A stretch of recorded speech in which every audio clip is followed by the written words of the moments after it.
And welcome to the first SMALEI Digital Academy talks. This is the first of 6 live webinars that we are organizing as a SMALEI project, and I'll go in and explain what that is in a moment. The 6 live sessions will be awareness raising and involvement of people in adult education institutions for sustainability, partnerships for sustainability, engagement of learners, I think I might have said that, and green skills of trainers and staff, which will be our next session, organized by our colleagues at STOP, an NGO based in Poland, in only 2 weeks' time. After this meeting, everyone will be able to have an opportunity to look again at the other webinars to see if this format interests them and if they want to tune in. The idea of the Digital Academy is that we want to provide a tool for adult education institutions, other small organizations and institutions working with sustainability, and of course, educators to be able to improve their sustainability in their institutions. This webinar will therefore be recorded and will be part of an online learning academy that you can access at learning.ea.org for free. Where there will be an online quiz, some different resources and readings, and I'm sure my colleague will pop that in the chat and you'll get it after the recording as well. And this will be a course that continues where every 2 weeks you will receive a new module that is available and will run until February, closing with a session on policy and advocacy for adult education institutions. So this webinar is organized today by us, the European Association for the Education of Adults, and hosted by UVA, who are project partners in the SMALEI project, standing for Sustainability Matrix for Adult Education Institutions. The goal of our project is to build a matrix, which has absolutely nothing to do with the cult film. It is a self-assessment criteria tool that adult education institutions can use to evaluate and reflect upon their sustainability. Following the reflections, we have also created a guidebook that will help them work through a 5-step process to figure out where they're at and what they can do in a collaborative form. We have that available in 6 different languages: English, Polish, Turkish, Spanish, Swedish, and I think that might be, and German. So that is our 6 languages that we have. So do feel free to visit the SMALEI website so that you can see all those resources and see if you can get inspired. And so the focus of today is really the environmental sustainability of the institution, which we understand to as not only the physical practices that institutions as buildings can do to manage their resources, including circular economy, waste management, green procurement, but also choices such as green leadership and strategic vision, and how to incorporate that into institutions. I'll go over just a couple of small housekeeping rules. So please do keep yourself on mute during the conversation. You're more than welcome to write your question in the chat, and I'm sure our speakers will try to answer. As you should have heard and seen, that this meeting is being recorded, so if you don't want to put your camera on, you're not obliged to.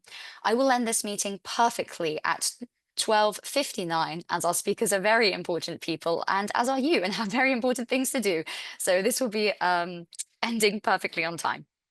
Right, so that's the end of the introduction, because what is even more exciting than why we're here is who we are with. I'm very excited to be able to speak with 3 different speakers today, who really go over the range of elements covered in this topic. So we have the first speaker, who I invite my colleague Tina to bring to the Zoom technical floor spotlight, is Eva Furman, who is the Secretary General of the Finnish Environmental Institute. She joined us today in the Prime Minister's office in Helsinki in Finland, and she's an expert in the field of sustainable development, environment, biodiversity, among other fields that I'm sure we're excited to hear about later. Then I welcome also Tina to put into spotlight Gustav Fridolin, who is the former Minister for Education in Sweden between 2014 and 2019. And he is now a practicing, if I understand, folk high school teacher in social sciences. And also he is part of the EAEA Executive Board. Finally, I'm excited to also have with us Frédéric Ancien, who is the General Manager of Mondo Lab.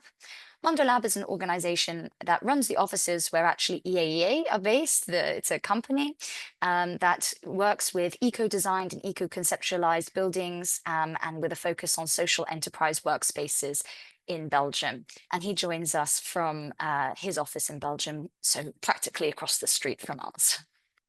Okay, so if we're ready then, let's get started with the conversation. I've already given a little introduction, but I'm sure people are more interested in hearing from everyone.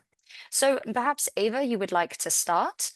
Could you perhaps tell us about your journey and how your role as Secretary General of the Finnish Environment Institute has shaped your perspective on environmental education?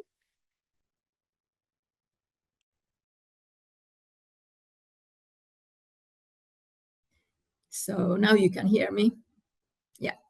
Yeah. So I'm working here in the Prime Minister's office at the Secretariat for the Commission on Sustainable Development, but also deal with the other sustainability issues needed in the government, both the political government and the administrative one. My journey is quite long, and so I'm a marine biologist as my background, and gradually moved into sustainable development because I found it really important to connect human societal life and systems with the ecosystem functions. And that one led me, then I was the chair of the science panel for sustainable development, and then gradually moved in to this position for the last 2 years. And my connection then to the adult education is nothing very sort of professional, but I had the chance to take part in EAEA meeting in Zagreb a couple of years back, and that was really interesting. And I'm also working very closely with the Ministry of Education, Culture and Education. Actually, we did quite a strong report for our present government on cultural policy, and there we included also fairly strongly sustainability issues. So this is the connection that I have to the topic of today, and I'm happy to share some examples because I got very excited. I see that there is really huge sort of momentum in adult education, in sustainability transformation, let's put it that way. Thank you. Thank you very much. And indeed, in adult education, at least in EAEA, one of our biggest priorities is on the green transition, and we're running multiple projects on it. And also our Grundtvig Award last year was also focusing on this topic of inspiring practices, which is what we're really looking to focus on today. And perhaps then I could turn to Gustav and I could ask you about your experience for Minister for Education in particular, and how it might have shaped your view on sustainability in learning institutions. Please do keep yourself on mute. I'm not sure who is there, unless it's Gustav in the background. No, it's the university sounding in the background. So, but I hope I will talk louder than them. When I became Minister of Education, I already had worked as a folk high school teacher for a couple of years, and we worked with environmental project at the school that I worked with back then. So I had some experiences coming there. One particular experience during my years as Minister of Education is that it seems to be a direct correlation between how much prestige an institution for adult learning has, and how willing they are to work in these issues. The most prestigious universities has a lot of knowledge in these issues. They have a lot of research in these issues, but their own practical work is very, very many times lacking. At the same time, the small adult education centers, the folk high schools, the ecosystem of adult education that we have in Sweden Sweden and Scandinavia, they are not researchers. We are just working with people trying to get their becoming more educated as adults, mostly on a free and voluntary basis. But here we have a lot of willingness to do what's needed to be done. So this correlation between prestige and willingness to change yourself, that is actually an experience that I bring back from my time as Minister of Education.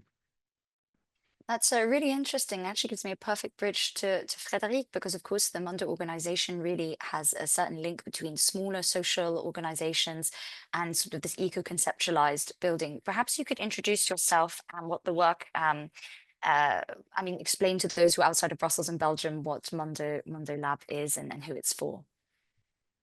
Yes, so I am, as formation to education, I am a bioengineer, and in my early career, I did work for many non-profit organizations in the field of sustainability.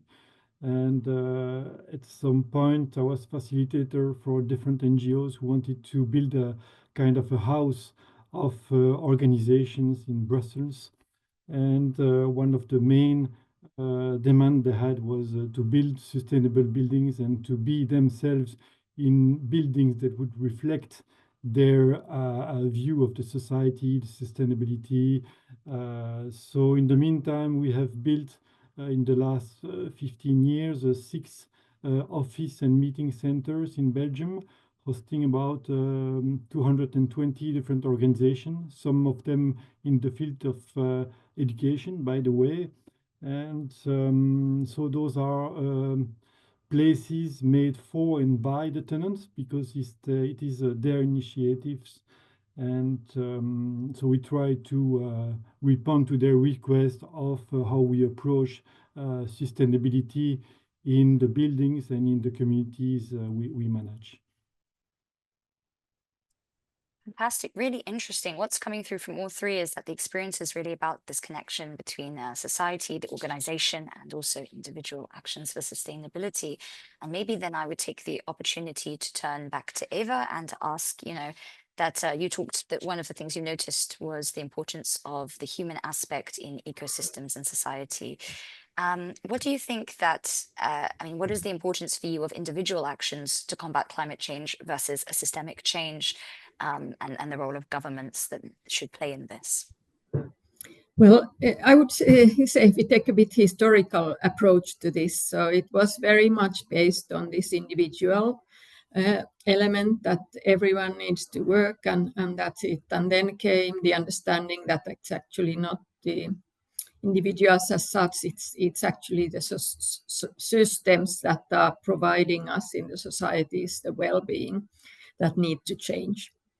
But lately, during the last few years, actually this cultural transformation has really come up, and this one really links with each individual, and there's a lot of calculations also showing, and it's also taking action does help with the climate change directly and the other ecological issues as well, biodiversity loss.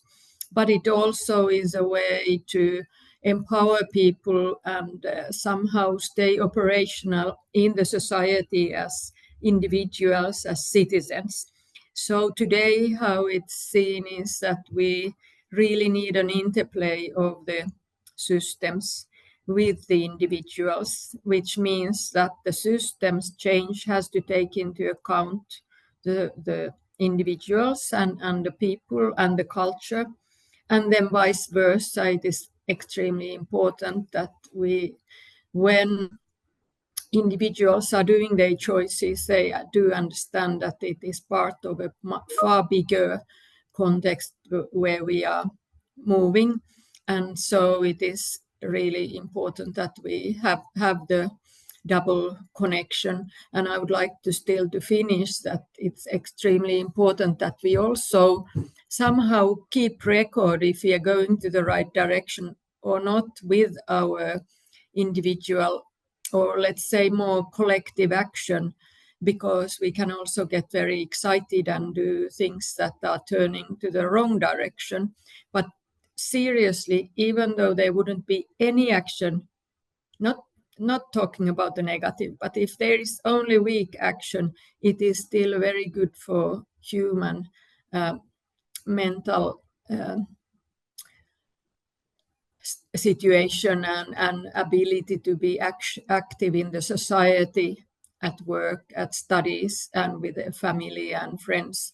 And this also supports the sustainability action, because if we are kind of losing some interest and connection to the society that we are part of, we are really lost, and then we are not able to make this huge momentum that is needed at the moment. It's not small things that we are talking about. We are really needing to make a big difference.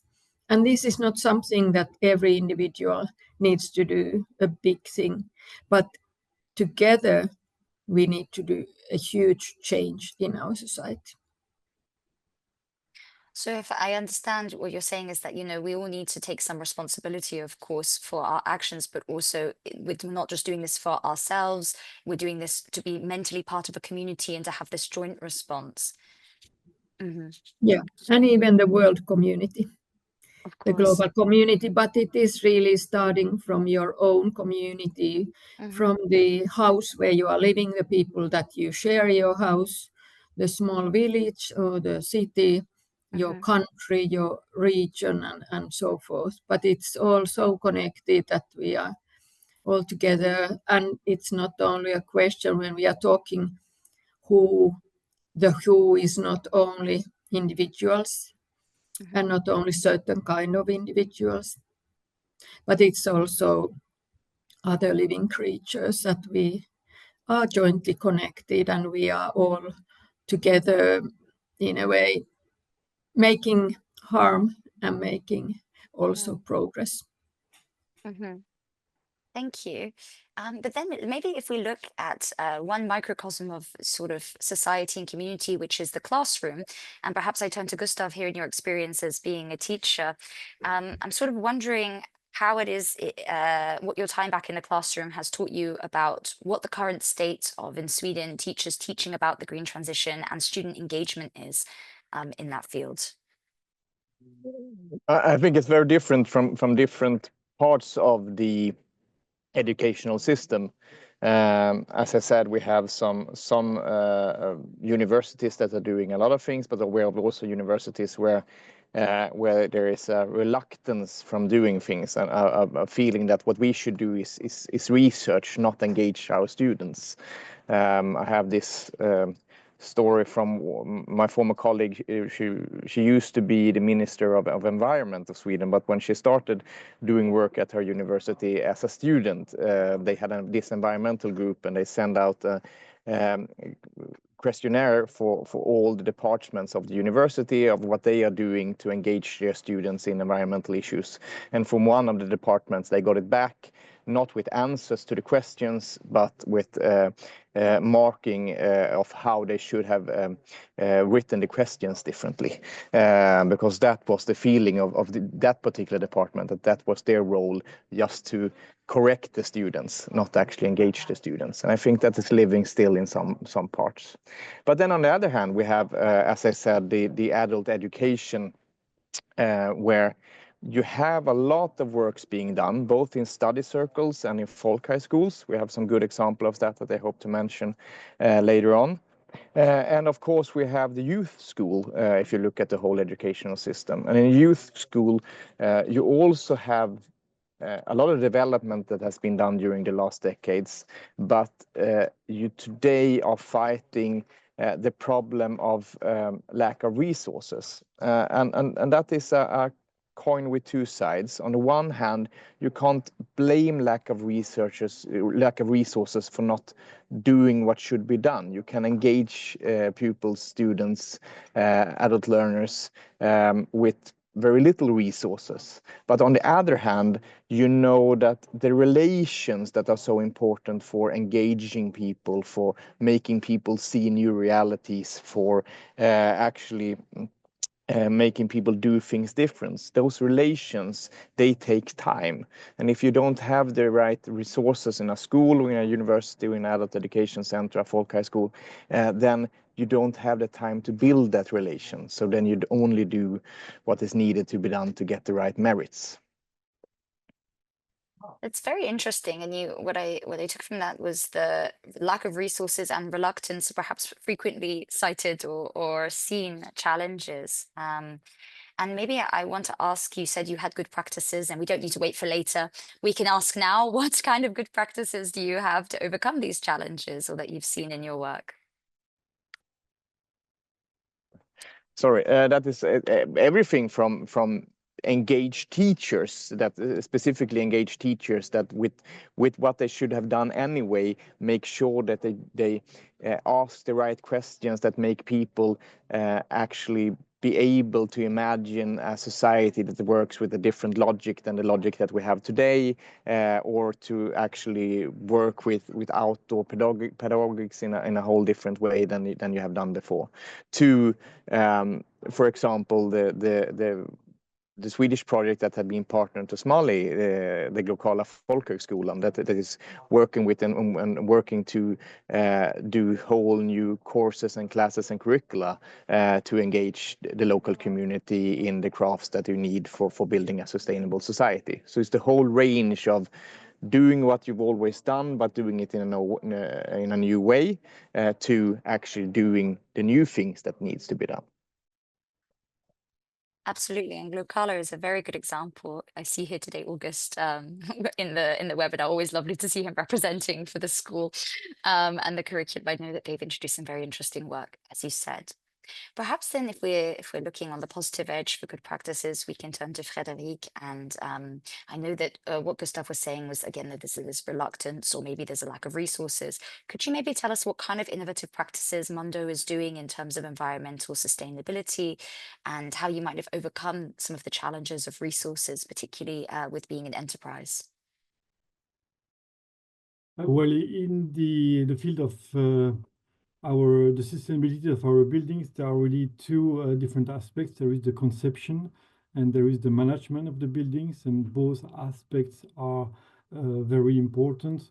So in terms of eco-conception, we either build a new building, which is easier, or we renovate a building, and we try to be very proactive in all the different fields of the renovation or construction. It goes in the good insulation, the energy efficiency, of course, the solar panels, the heat pumps. We even went for geothermy recently in one of our buildings, when we can cool or heat a building almost without fossil fuel.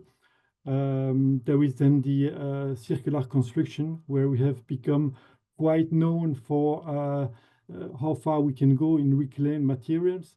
In our latest construction, we even built the structure of the building in reclaimed beams from a building in deconstruction. So we try to go quite far in terms of the eco-construction.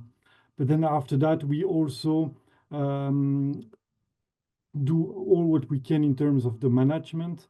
We have an engineer internally who cares for the regulation, the monitoring of the consumptions. Also, the cleaning teams are trained to use eco-friendly products. We are quite active in the waste management. We have, I think, 12 different kind of waste the tenants can put in the recycling collectors. So we try to go in all the fields. Also, we have restaurants in our buildings, so we make contracts with sustainable or social restaurants, which is also a way of being as sustainable as we can. And then we also, in some of our buildings, we have like eco teams where our tenants join together to see what they can do together to improve the sustainability, and what kind of good practices they can put forward together, practices that they will support. I have a question. So, you have the conception of the buildings. Of course, you have a management team.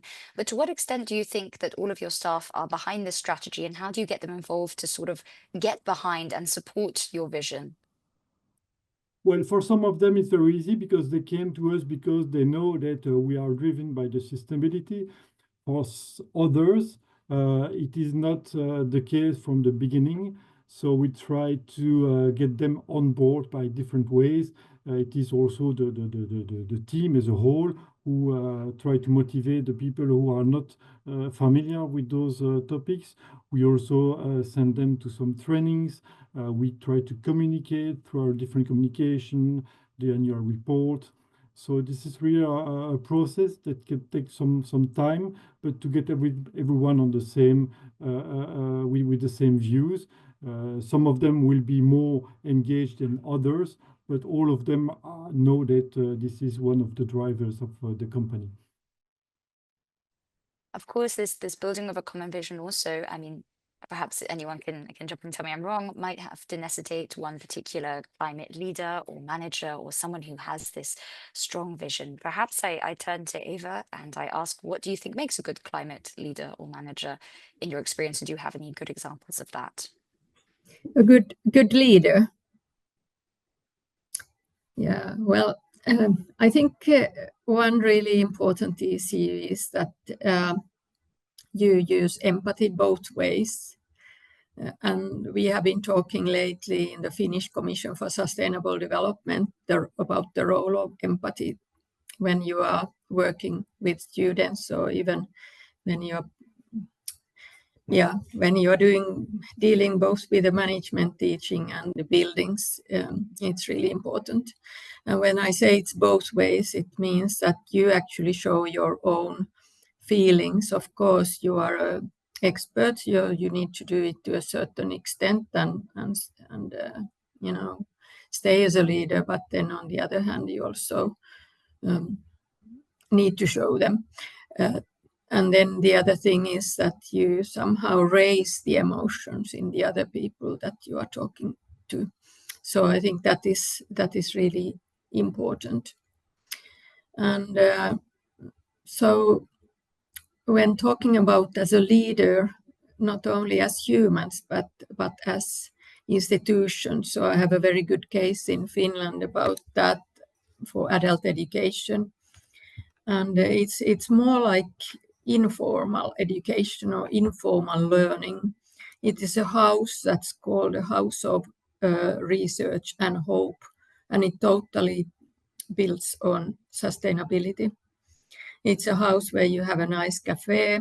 It has different kind of rooms that you can rent. There are also free rooms where you can just come and stay and spend time, and they also do lots of webinars.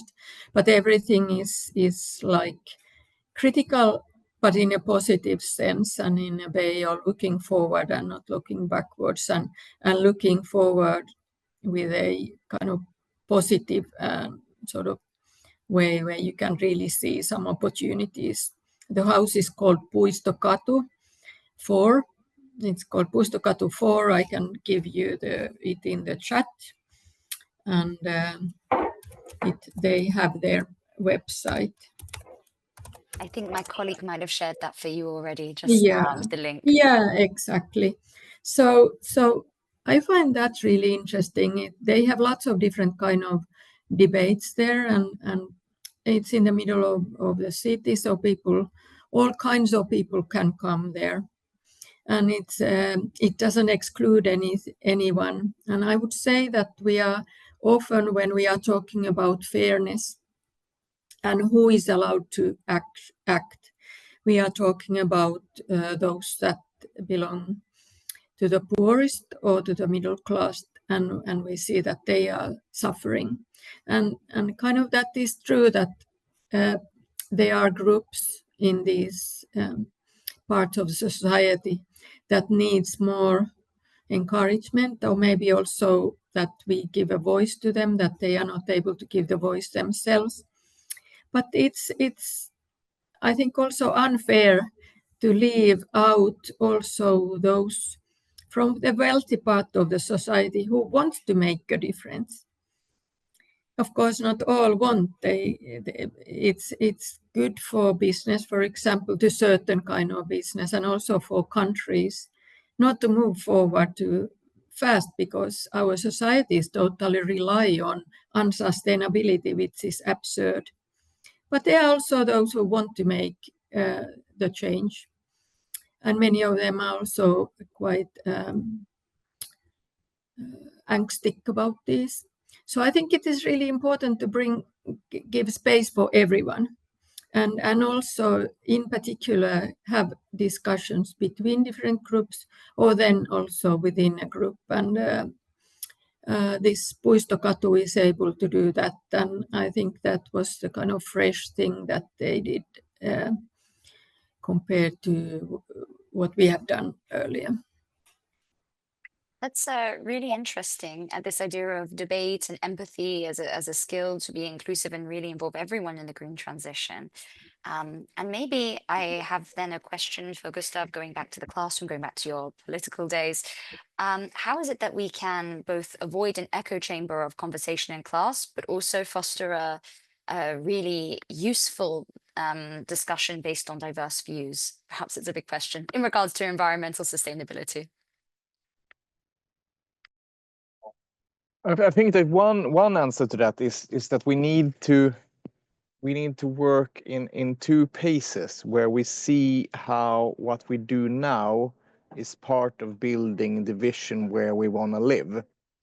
And if you do that, you can take the small steps that can be done by an engaged teacher, or can be done by a leader, a principal, or the leadership of a study organization that wants to change the whole organization. You can take the small steps that are possible now and see how they actually lead us towards the goal.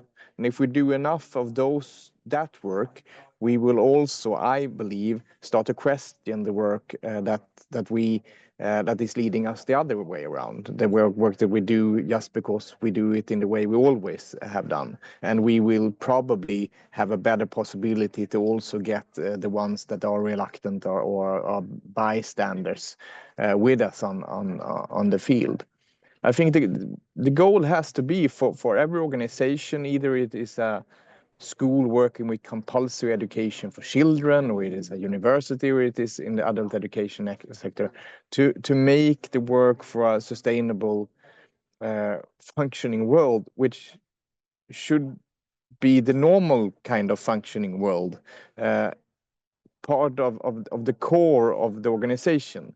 It is so easy that it is a good example, something that is done by the side, one course that we do, or one engaged teacher. But we need to have this drive that for everyone to get involved in it, and therefore you need to put it in the core of the organization. You must make sure that these things that we do, these good things that we do, are looked upon in a way, in a positive way, where others want to follow.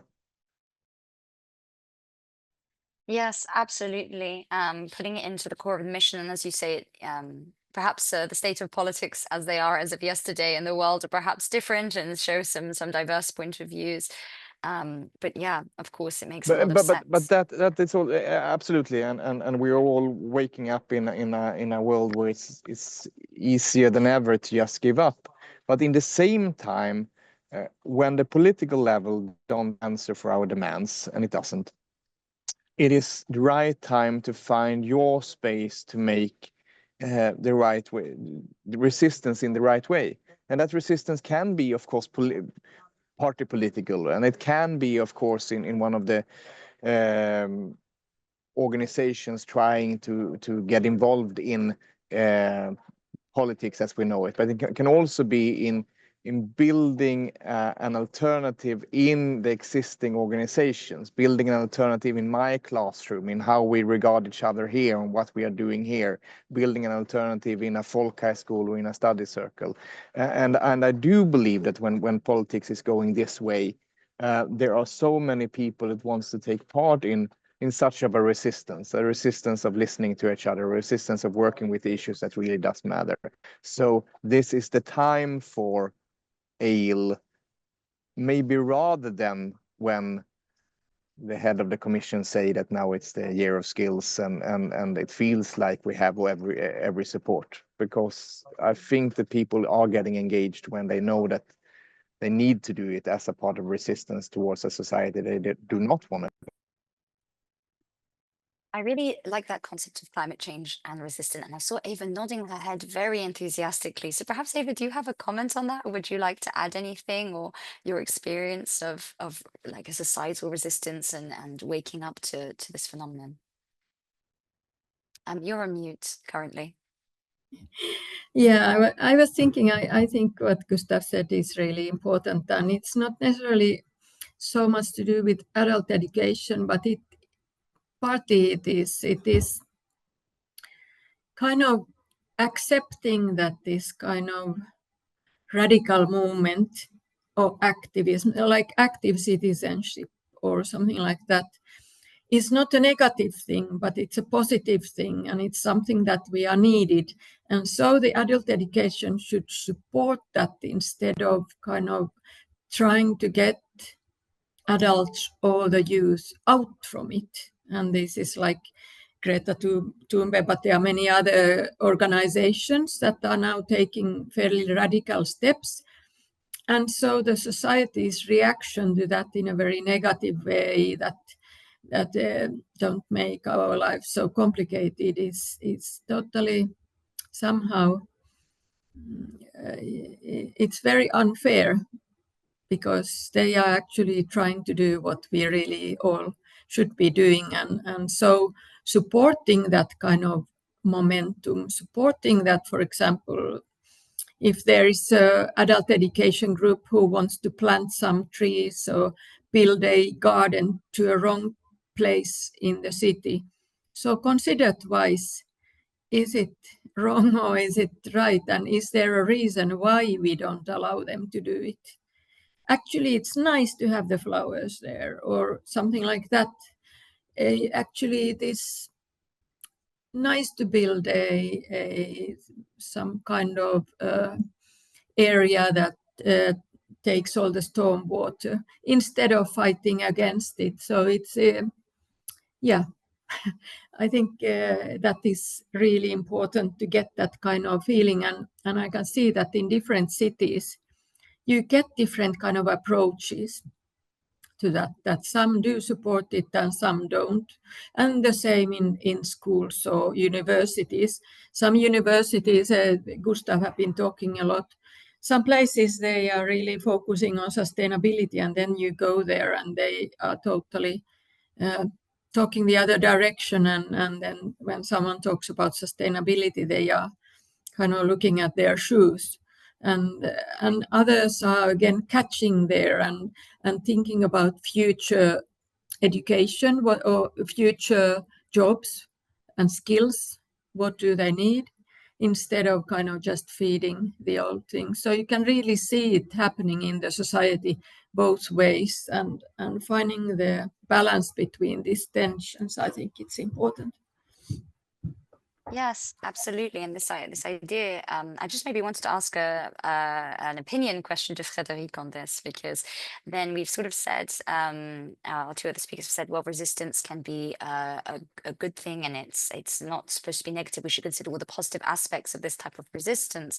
But I wonder, as the head of an organization that perhaps has taken some radical or quite unique steps in sustainability, how do you feel about being identified as someone who is performing a resistance or societal resistance, or do you think you're a change maker, or how do you position yourself in society in your organization? Well, I think I would be very proud to be seen as kind of a resistant organization, and indeed in some fields we try to be an example. And for example, we are active in different fields, but we are active obviously in the field of real estate and construction, and this is quite a conservative world, I would say. So being there as a kind of a pioneer in different fields is kind also of showing that there are different ways, there are alternative ways of managing or building a property. So, but at the same time, we also have the honor of hosting very many organizations which are actually also very active in resistance. It's kind of very motivating to see all those organizations being together, making resisting activities, campaigns, collaborating. And so we try also to be a support for them. The only danger I see there is that sometimes we have the feeling that we are a bit of an island of resistant people, and that we need to be sure that we are not an island that does not communicate sufficiently with the people who are less convinced. So the connection between those communities that we host and the rest of the cities, the districts, is also very important, and we try to be as open as we can. But I must admit, this is not an easy task. There are some barriers and walls that are difficult to overcome sometimes.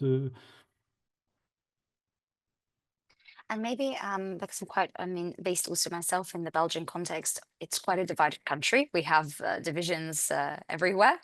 And I know you have buildings also in Wallonia. I think you also opened one in Antwerp, if I'm not incorrect, so in Flanders and in Brussels. And I'm wondering if you feel that there is a difference in the regional commitment. I also know Eva mentioned that, of course, it depends across different regions and different contexts. So for you in Belgium, do you notice this sort of difference across the regions for the commitment to your project or interested parties? I would say not so much, because those are quite similar-minded organizations, but in different fields, in fields of education, sustainability, fair trade, development, and so on. But basically, yeah, they can be international, European, Flemish, Walloon. This is quite similar, I would say. Of course, Brussels is a bit different, as it's very diverse in terms of origin. It's very international town, so it's a bit different. But basically, in the mindset, is quite similar. Well, that's very good to know. Not always easy to see, but good to know from a business point of view that there's this commitment from these different organizations in all of the different regions. Perhaps then, as we've been talking about different organizations and collaboration, that I could ask Gustav how you think that education institutions, notably adult education institutions, could work closer with their communities, municipalities, but also private businesses to improve their sustainability. I believe that very many adult education institutions do that, and I believe we do that out of two reasons. One is out of necessity. The possibility to have an adult education institution is if you collaborate with the society around you, that is to make sure that you meet the people that are going to be enrolled in adult education for some way, that you make sure that they have the right possibilities to be that, for example, the right to do it partly during work time or so. But it's also because I believe that very many adult education institutions doesn't really see the difference between themselves and the civil society. That is very strongly the case in Sweden, where the Swedish adult education scene, the folkbildning, predates the Swedish democracy and was part of the civil society movement that made sure that we became a democracy once, and it's still in very many places the hub of the local civil society, and where civil society turns on if they need to have education to engage their members or need to meet with others. At the same time, and I think this is the important and connected to what Frederick is saying, we need to meet the not yet engaged part of the public. And we can do that in different collaborations with either companies that wants to have parts of their workforce engaged or educated in some way, or with the public sector. I believe that one of the parts of the Swedish folk building scene where we have the possibility to do the most is the courses on folk high schools that has tens of thousands of participants each year that are preparatory for further education, and also is possible to take just to get a better base on the work market. Most of the participants looking for this general courses are not doing it because they are particularly engaged in a civil society organization. But research shows that many of them gets engaged during the time on a folk high school, because that's what you meet on the adult education scene. So I believe that what we can do more of is finding ways of enrolling, meeting, offering education to parts of the society that are not yet that engaged in the civil society organizations. And we can do that through collaboration, either with the private sphere or with the public sphere.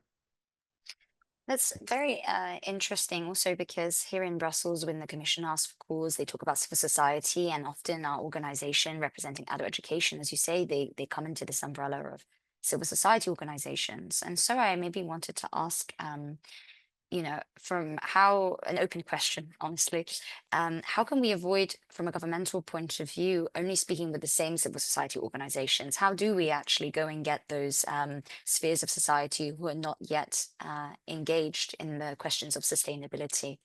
Eva, you had a very enthusiastic head nod, so I'm more than welcome to pass it to you. Yes, thank you. That's a very topical question. And actually, Finland is just now writing our report to the UN on sustainability progress.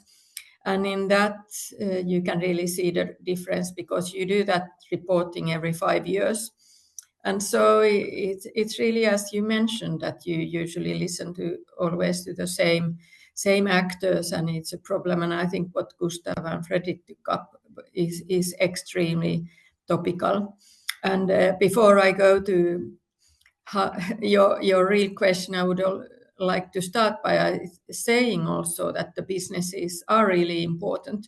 And then we do have in some countries more strong than in others these folkskolan, which in Finland I would especially talk about those that are having these one course or 1 day a week lectures and things where you learn something. I think those are really playing a key role here. But the other part are the businesses. And so something that I really like here, what we have in Finland is Commitment 2050. It means that any kind of institution can make a commitment on sustainable development. And the commitment platform, the technical platform, is kind of a learning platform as well, that before you can do a commitment, you also learn about sustainability. And if you do it in your businesses, it became really popular to do those, especially in businesses. We didn't expect that to happen. We have done these commitments now for 15 years or more than 10 years. And so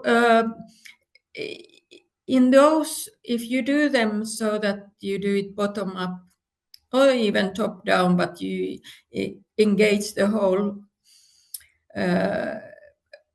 employees, all the employees there, so then actually it's an extremely good way of learning, because you learn it through your own job, but then you also need to take into account a broader perspective.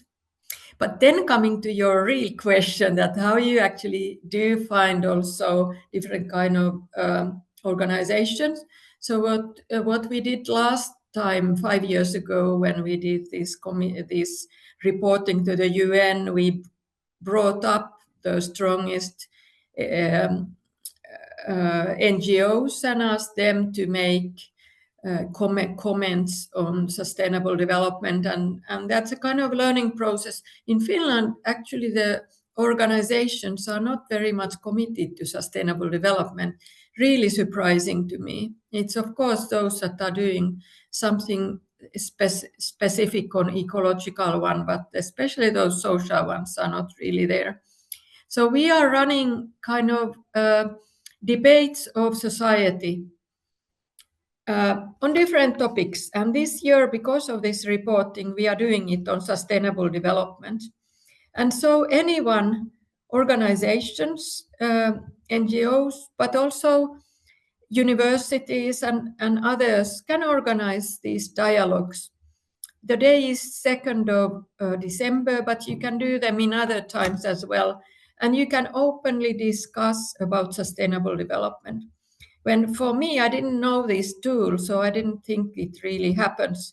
But in reality, there are tens and tens of organizations that are organizing these dialogues. And ordinary people come, they are in libraries, they can be in schools, they can be in your home, wherever. And a lot of people come and talk about sustainability there.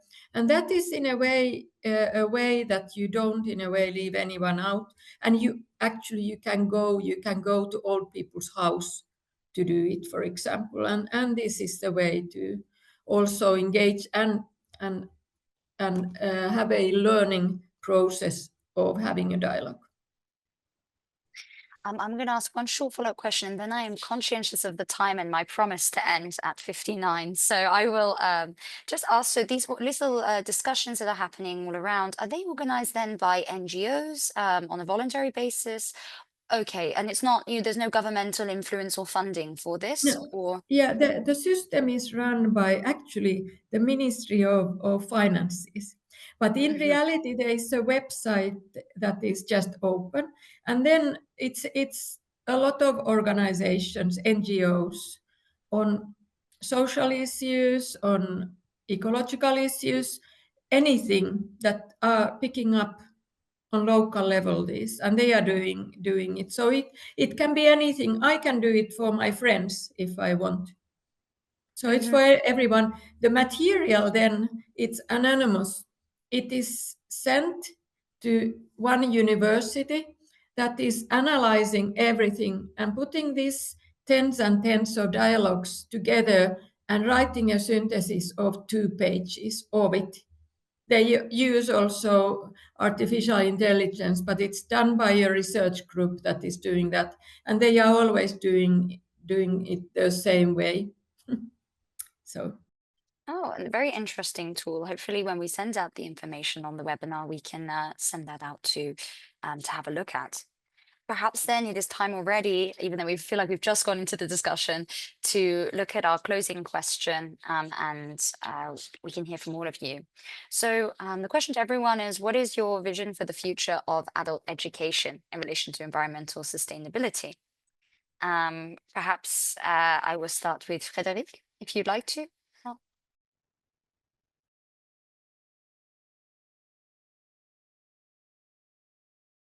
Yeah, well, for us, it's a bit different because we are not exactly in the field of education, but I'd say what we try to do at our level, and as you mentioned, Eva, is that among the organization we host, not everyone is convinced by all those topics. Some of them are even sometimes a bit reluctant. So we try to communicate, to bring the people in the same view, the one we have. And more than before, we try to, I don't know if you say this in English, but do what you say and say what you do. So we try to do as much as we can, and we try to communicate also on what we do, and to motivate people to be part of the whole process. And that's a kind of sensibilization and education at our level. And yeah, that's what I would say. And I hope in the future that we can have centers with hundreds of people where everyone is convinced of all those topics. That would indeed be very nice. And perhaps then turning to Gustav, what do you think your vision is for the field of adult education in relation to environmental sustainability?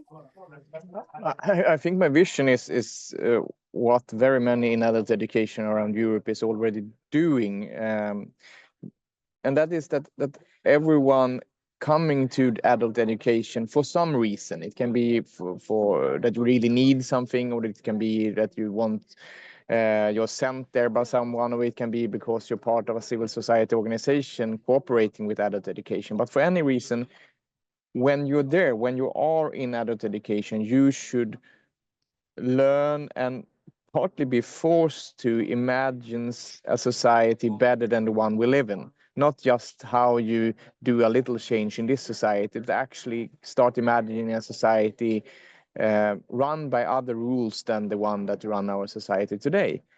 Because this is always what I've started thinking of in this kind of discussions, that we think of going to a sustainable society to do something that is so very different from where we are today. And it is, but it's not unnormal.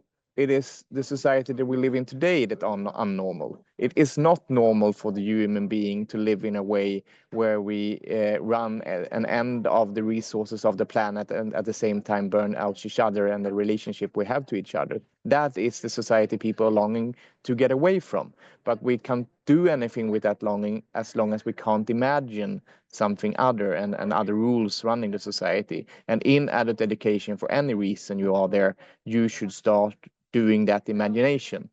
Because when we have that imagination, you can also take the steps to go there. Definitely. There's definitely a role for adult education of critical reflection and citizenship and awareness, and really exactly reflecting upon our position in society and where we are now. And perhaps then, Eva, if you would like to answer the same question for the final words. Yeah, I think it is crucial, because we can't ask the children to do it and wait till they do something. It is really for us and also for the future. I agree totally with Gustav, Fredrik, and especially this future looking is really important. What I would like to include is inclusiveness, that it really should be something that is brought in such a way that everyone gets education lifelong, whether they want it or not, accidentally or not. It just happens. So it has to be something that it's not like here you are learning and here you are doing your other things of life. But life itself should be built in such a way that you learn and you are interested and you are in a way part of it. So in Finnish we call it sivistys, and we very much see that that is the way to do it. It's something called bildung or enlightenment, but it is strong feeling that you are part of the society and the eco-society where you are. And thank you so much for ending on that, because we just last week at EAEA, or the week before, we hosted this workshop on the basics of adult education, and we spoke for many hours on the concept of Bildung, and we knew that our Finnish partners had this Vistus idea, and in many other Nordic countries as well. And maybe we'll send some information on that, because indeed education is a global pathway and not just a center you enter into once in a while. Yeah. Thank you. And the links that I gave, those have it as well. Sorry. We absolutely will. No, thank you so much. Thank you to fulfill my commitment to you all. Thank you so much for ending exactly on time at 59. And really, again, for this discussion, it's been a pleasure. I hope we can keep in touch. I look forward to sending you all the materials to look through. If you think of any other links, feel free to share them. Unfortunately, we don't have questions time from our participants. If they have questions, they are free to write to us, and perhaps we can transfer them on. Okay, then. Thank you so much, and everyone have a wonderful day. Thank you. Goodbye. Goodbye.